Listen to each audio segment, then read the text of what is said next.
Assalamualaikum warahmatullahi wabarakatuh. Waalaikumsalam warahmatullahi Waalaikumsalam warahmatullahi wabarakatuh. Ya, bertemu lagi dengan saya di pelajaran ekonomi. Sebelum kita memulai pembelajaran kita hari ini, silahkan Aksan pandu temannya untuk membaca doa. wabarakatuh. Sebelum kita memulai pelajaran, agar kita dapat dilancarkan, mari kita bersama-sama para dimulai. Doa selesai. Ya, itulah tadi doa yang dipimpin oleh Aksan sebagai ketua kelas. Selanjutnya, minggu lalu kita mempelajari tentang materi pembangunan ekonomi. Nah, siapa yang bisa mengulang kembali apa itu pembangunan ekonomi? Saya Pak, Ya, silakan Roda. pembangunan ekonomi adalah pertumbuhan ekonomi yang diikuti oleh perubahan-perubahan dalam struktur ekonomi dan corak kegiatan ekonomi atau usaha meningkatkan pendapatan ekonomi real melalui penanaman modal, penggunaan teknologi, penambahan pengetahuan, peningkatan keterampilan, penambahan kemampuan berorganisasi dan manajemen. Ya, itulah tadi pengertian pembangunan ekonomi. Nah, selanjutnya kita akan membahas atau masuk di pertemuan ketiga hari ini, yaitu adapun tujuan pembelajarannya adalah peserta didik menganalisis faktor-faktor yang mempengaruhi pembangunan ekonomi dan menganalisis indikator keberhasilan pembangunan ekonomi dengan negara berkembang melalui model pembelajaran problem based learning dengan berlandaskan sikap religius, integritas, mandiri, rasa ingin tahu, dan gotong royong, serta dapat mengembangkan kemampuan berpikir kritis, berkomunikasi, berkolaborasi, dan berkreasi. Nah, sebelum kita memasuki materi, saya akan menayangkan sebuah video. Saya akan menampilkan videonya. Indikator apa ya yang mendorong keberhasilan pembangunan ekonomi di Indonesia? Untuk mengetahuinya, kita cari tahu yuk melalui Badan Statistik Pusat. 1. Inflasi. Inflasi adalah persentase tingkat kenaikan harga sejumlah barang atau jasa yang secara umum dikonsumsi rumah tangga keluarga. 2. Laju pertumbuhan ekonomi. Yuk penjelasan berikut ini. Menurut data dari Badan Pusat Statistik Indonesia pada tahun 2016, laju pertumbuhan paling tinggi mencapai 2 triliun lebih.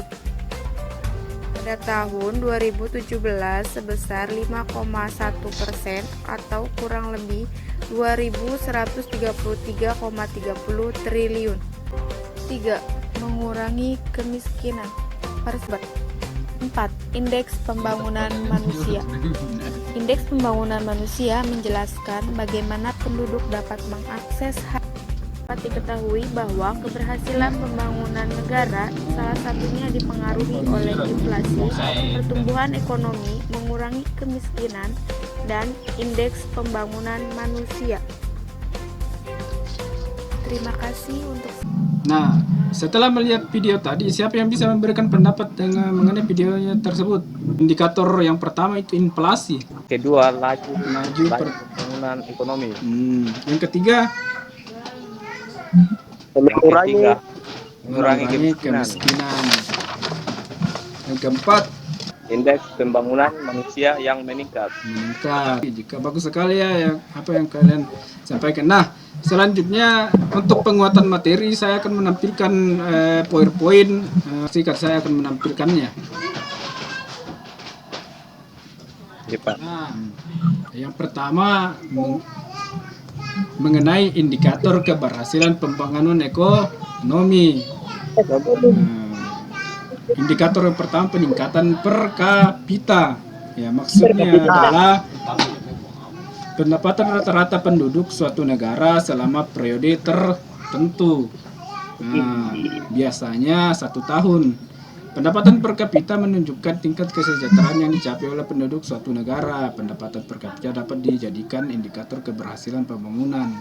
Peningkatan indeks manusia, pembangunan manusia. Ya, ada indikator yang digunakan untuk menyusut IPM atau indeks pembangunan manusia.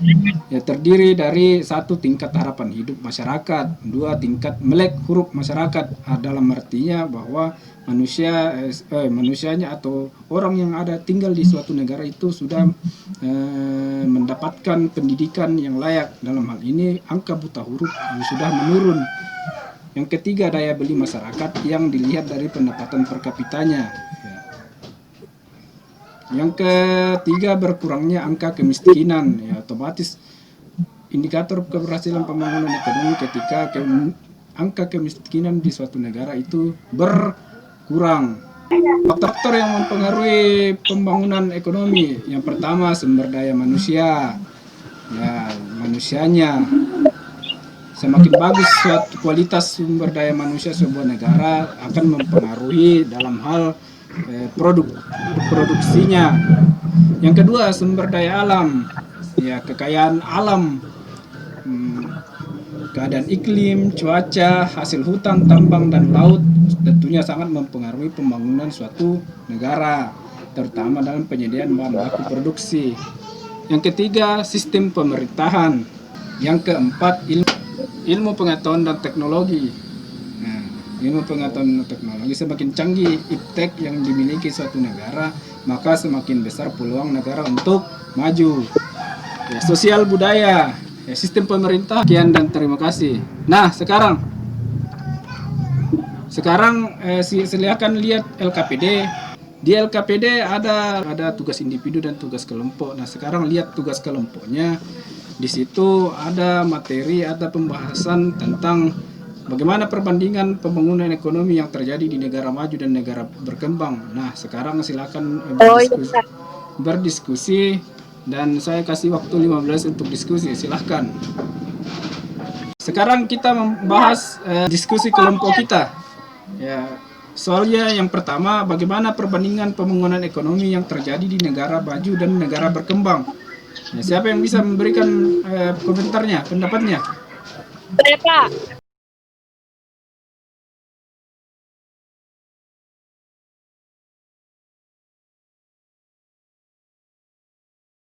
Merupakan negara yang bisa memenuhi kebutuhannya secara ekonomis. Indeks pembangunan manusianya, IPM atau negara yang memiliki standar hidup tinggi, perkembangan anak yang tinggi, kesehatan yang baik, pertumbuhan, kondisi hidup yang bagus, perkembangan yang tinggi pada industri, infrastruktur dan teknologi, pendapatan per kapita yang tinggi, angka hidup yang tinggi. Itu untuk negara maju. Nah, sekarang negara berkembang.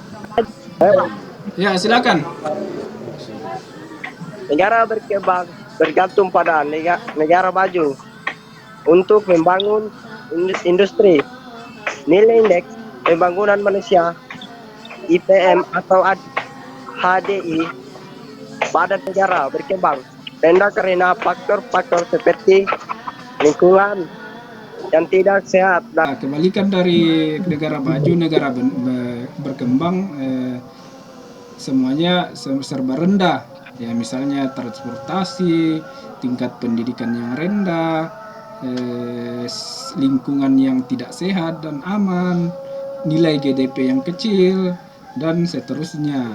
Nah, apa yang kalian sampaikan tadi itu adalah ya sudah bagus dan benar. Nah, sekarang bisa memberikan kesimpulan tentang materi kita hari ini. Siapa yang bisa memberikan kesimpulan untuk pembelajaran kita hari ini? Ya, silakan Arjun. Kesimpulan kita hari ini adalah